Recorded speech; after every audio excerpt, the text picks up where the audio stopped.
আসসালামু আলাইকুম বন্ধুরা, শুভ সন্ধ্যা।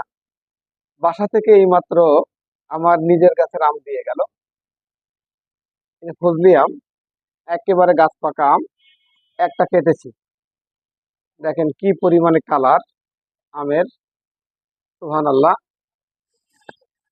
খুবই চমৎকার কালার, দেখতে যেমন সুন্দর, খেতেও সেরকম সুস্বাদু। বিসমিল্লাহ, সেই স্বাদ। গাছ পাকা আম, নিজের গাছের আম, নিজে রোপণ করে সেই আম খাওয়া যে কত বড় তৃপ্তির, এবং আল্লাহর কাছে হাজারো শুকরিয়া। আপনাদের সবাইকে বলি, নিজেরা বাসায় গাছ লাগাবেন, ইনশাল্লাহ আম খেয়ে যেতে পারবেন। এবং নিজের গাছে রোপণ করা যে কোনো ফল আল্লাহর নিয়ামত, এবং খেতে সেটা খুব সুস্বাদু। ধন্যবাদ। শুভরাত্রি।